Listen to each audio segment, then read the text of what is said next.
नमस्कार मंडळी, स्वागत आहे आपलं आजच्या एका नवीन व्हिडिओमध्ये. तर आज आपण जाणून घेणार आहोत किडनी खराब होण्याची सुरुवातीची 10 लक्षणे काय आहेत, त्यामध्ये कोणत्या तपासण्या केल्या पाहिजेत आणि त्याच्यापासून बचाव कसा करायचा हे आपण या व्हिडिओमध्ये सांगणार आहोत.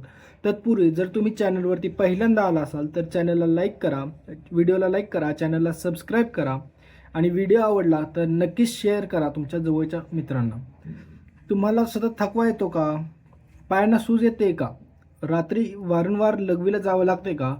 ही साधी लक्षणे वाटत जरी असली तरी ती किडनीच्या आजाराची सुरुवात असू शकतात.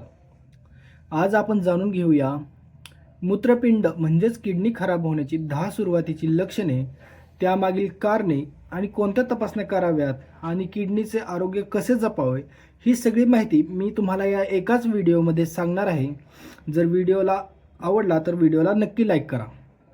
अजूनही सबस्क्राईब केलं नसेल, व्हिडिओ नक्की बघत असाल तर कृपया सबस्क्राईब करा. पहिल्यांदा आपण जाणून घ्यावं मूत्रपिंडाचे काम काय असतं. पहिलं मी सांगतो, मूत्रपिंड आणि किडनी दोन्ही एकच आहे. मूत्रपिंड हे शरीरातील अत्यंत महत्त्वाचा अवयव आहे. त्याची प्रमुख कार्य काय असतात तर रक्तातील घाण व विषारी पदार्थ फिल्टर करणे, शरीरात अतिरिक्त पाणी बाहेर काढणे, इलेक्ट्रोलाइट्स म्हणजे काय, सोडियम पोटॅशियम यांना संतुलित ठेवणे, बॅलन्समध्ये ठेवणे, रक्तदाब नियंत्रित ठेवायला मदत करतं, लाल रक्तपेशी तयार होण्यासाठी आवश्यक हार्मोन तयार करणे, हाडांच्या आरोग्यासाठी व्हिटॅमिन डी सक्रिय करणे. हे सगळे झाले मूत्रपिंडाची कामे. आता ह्याच्यामुळे काय होतं, ज्यांची किडनी खराब होते त्यांना डायलिसिस करावं लागतं, कारण ही सगळी कामे नीट होत नाहीत. नंतर हाडांच्या आरोग्यासाठी देखील कसं हे उपयोग आहे कळलं का तुम्हाला? फक्त किडनीमध्ये रक्त खराब होते का? नाही, हाडांना देखील हे व्हिटॅमिन डी प्रक्रियेसाठी इम्पॉर्टंट आहे. आता किडनी खराब होण्याची काही प्रमुख कारणे कुठली आहेत ते आपण जाणून घेणार आहोत. पहिलं किडनी खराब होण्याचं कारण आहे डायबिटीज, उच्च रक्तदाब. वारंवार किडनी इन्फेक्शन होत असेल तरीही देखील किडनी खराब होऊ शकते. किडनी स्टोन, काही पेन किलर म्हणजे वेदनाशामक औषधांचा दीर्घकाळ वापर म्हणजे long term uses of pain killer, धूम्रपान आणि मद्यपान ह्याच्यामुळे देखील होऊ शकतं. लठ्ठपणा, अनुवांशिक किडनीचे जर आजार असतील तरी देखील हे आपल्याला लक्षणं दिसू शकतात. आता काय मधुमेह सांगितलं, हाय ब्लड प्रेशर सांगितलं. ह्याच्यामध्ये काय असतं मंडळी, आपण काय करतो, आपण म्हणजे गोळ्या घेतो. डायबिटीज असेल, शुगर असेल, ते काय करतात, गोळ्या घेतात जास्त दिवस. पण काय करतात, काही महिन्यानंतर डॉक्टरची फीज वाचवण्यासाठी ते स्वतः मेडिकलमध्ये जाऊन त्याच गोळ्या डबल घेतात. पण तसे घ्यायचे नाही, कारण प्रत्येक वेळी डॉक्टर गोळ्या द्यायच्या अगोदर आपली तपासणी करतो आणि तपासणी केल्यानंतरच ते योग्य ते औषधं सुचवतो. जर असं नाही केलं तर किडनीवर परिणाम होऊ शकतो आणि किडनी खराब होऊ शकते. आता किडनी खराब होण्याची सुरुवातीची लक्षणे काय आहेत ते आपण जाणून घेणार आहोत. पहिलं लक्षण आहे वारंवार लघवी होणे. हे पहिलं लक्षण आहे. विशेषतः रात्री अनेक वेळा लघवी लागणे हे सुरुवातीचं लक्षण असू शकतं. दुसरं लक्षण आहे लघवीचे प्रमाण कमी होणे. काही रुग्णांमध्ये लघवी कमी होऊ शकते किंवा पूर्णपणे थांबू शकते. हे गंभीर लक्षण आहे मित्रांनो, लक्षात घ्या. लघवीचं प्रमाण कमी होणे. लघवीत फेस येणे. लघवीत जास्त फेस येत असल्यास काय होतं, त्याच्यामध्ये प्रथिने म्हणजे प्रोटीन जास्त असल्याचा संशय येऊ शकतो. कारण प्रथिने जर लघवीमधून जास्त बाहेर पडत असतील तर तेव्हा लघवीला फेस येऊ शकतो. पाय, घोटे किंवा चेहऱ्यावरती सूज. किडनी नीट काम करत नसल्यास शरीरात पाणी साचतं आणि शरीरामध्ये सूज येते. पण मंडळी, पाळीमध्ये म्हणजे मेन्स्ट्रुएशनमध्ये महिलांना पायावर सूज येणं नॉर्मल असतं. हे तेव्हाच होत असेल तर हे नॉर्मल आहे. सतत थकवा आणि अशक्तपणा. किडनीमुळे लाल रक्तपेशी कमी होतात. त्याच्यामुळे काय होतं, अशक्तपणा जाणवतो. त्याच्यामुळे लाल रक्तपेशी कमी झालं म्हणजे लाल रक्तपेशी म्हणजे RBC कमी होतात. भूक कमी लागणे आणि मळमळ करणे. रक्तात विषारी पदार्थ साचल्यामुळे भूक मंदावते म्हणजे भूक कमी लागते. मळमळ झाल्यासारखं वाटतं किंवा उलटी होऊ शकते. हे सगळं होतं.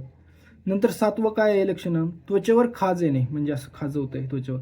रक्तातील अपायकारक पदार्थ वाढल्यामुळे त्वचेवर तीव्र खाज येऊ शकते. रक्तातील अपायकारक, आता किडनी जर रक्त फिल्टर करायचं काम करते, पण जर तीच काम करत नाही, फिल्टर करत नाही, तर रक्तामध्ये अपायकारक अशा गोष्टी असतात जे आपल्याला नको असतात आणि ते वाढतात. किडनी काय करते, चांगले घटक काढते का शरीरामधून? नाही, खराब घटक काढते जे आपल्या त्वचेसाठी हार्मफुल आहे. पण जर हे न काढल्यामुळे त्वचेवर खाज येऊ शकते, तीव्र खाज येते. आता श्वास लागणे, शरीरात पाणी साचणे किंवा रक्ताची कमतरता यामुळे श्वास घेण्याचा त्रास होऊ शकतो. 9वं लक्षण आहे उच्च रक्तदाब.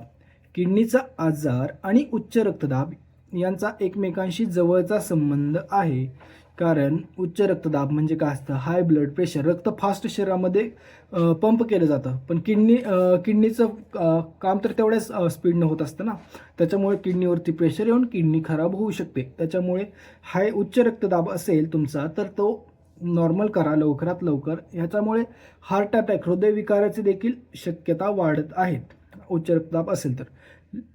अजून 10वं लक्षण काय होतं, लक्ष केंद्रित करण्यात अडचण येते. विषारी पदार्थ साचल्यामुळे एकाग्रता कमी होते, गुंगी येते किंवा गोंधळ होऊ शकतो. म्हणून तुम्ही किडनीचं आरोग्य योग्य ठेवणे खूप महत्त्वाचं आहे. कधी डॉक्टरांकडे गेले पाहिजे आपण, जर तुमची लघवी बंदच झाली लगेच डॉक्टरांकडे जावं.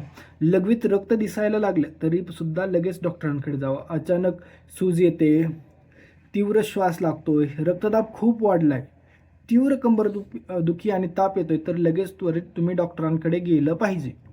आता कोणत्या डॉक्टरकडे गेलं पाहिजे, सुरुवातीला तुम्ही जनरल फिजिशियनकडे जाऊ शकता. जर तुमचा कोण फॅमिली डॉक्टर असेल, जनरल फिजिशियन असेल, त्यांच्याकडे जावा, त्यांना दाखवा. आवश्यक असल्यास नेफ्रॉलॉजिस्ट म्हणजे किडनी तज्ज्ञ यांच्याकडे जाऊन तुम्ही हे केलं पाहिजे. काही परिस्थितीत युरोलॉजिस्टची गरज भासू शकते. युरोलॉजिस्ट म्हणजे लघवी रोगतज्ञ, त्यांची देखील गरज भासू शकते. ते तुमचं नेफ्रॉलॉजिस्ट नक्की ठरवेल तुमच्या कंडिशननुसार. आता ते कोणत्या तपासण्या करतात तिथं, generally urine routine examination, urine albumin और protein, serum creatinine, blood urea, EGFR, CBC, blood sugar, HbA1c. आता HbA1c काय आहे टेस्ट, ही टेस्ट पहिल्या 100 दिवसातली तुमच्या शरीरामध्ये ॲव्हरेज किती शुगर होती हे दाखवतं आपल्याला HbA1c टेस्ट. नंतर इलेक्ट्रोलाइट्स टेस्ट करतात, कारण इलेक्ट्रोलाइट्स बाहेर तर गेली नाही, किडनीचं काय फंक्शन आहे. नंतर किडनीची अल्ट्रासाऊंड करतात. किडनीचं जर अल्ट्रासाऊंड केलं त्याच्यामध्ये देखील आपल्याला काही समजतं काय आहे. आता किडनी निरोगी ठेवण्यासाठी काय केलं पाहिजे तुम्ही, पुरेसं पाणी प्या. जर तुम्ही डॉक्टरांकडे जाऊन आला, डॉक्टरांनी मर्यादा सांगितली नसेल तर पुरेसं पाणी प्या. रक्तदाब आणि मधुमेह महत्त्वाचं म्हणजे ते नियंत्रित ठेवा. मीठ कमी खा. आता आपण बघतो मीठ खाल्ल्यामुळे भरपूर आजार होतात, मीठ योग्य प्रमाणात खावा. वेदनाशामक औषधे विनाकारण घेऊ नका. धूम्रपान आणि मद्यपान टाळा. नियमित व्यायाम करा. वजन नियंत्रित ठेवा. वार्षिक आरोग्य तपासणी करा. आता वार्षिक आरोग्य तपासणी म्हणजे आपण म्हणतो आपल्या इकडे जनरली खेड्यामध्ये किंवा करत नाहीत, बहुतेक लोक करत नाहीत, पण हे केलं पाहिजे. करणं हे खूप महत्त्वाचं आहे. आरोग्य तपासणी वर्षातून एकदा तरी केली पाहिजे. आता कोणती तपासणी करायची, काय करायचं, त्याच्यामध्ये काय होतं, जर माहिती करून घ्यायचं असेल तर नक्की कमेंट करा. आता आजच्या व्हिडिओमध्ये आपण काय सांगितलं, किडनीचे आजार अनेकदा शांतपणे वाढतात. त्यामुळे वारंवार लघवी, सूज, थकवा, फेसाळ लघवी किंवा रक्तदाब वाढणे यांसारखी लक्षणे अजिबात दुर्लक्ष करू नका. वेळेवर तपासणी आणि उपचार केल्यास किडनीचे नुकसान कमी करता येते. टिप, हा व्हिडिओ आरोग्यविषयक माहिती देण्यासाठी आहे. स्वतः निदान आणि उपचार करू नका. कोणतीही लक्षणे असल्यास डॉक्टरांचा सल्ला घ्या. धन्यवाद मित्रांनो.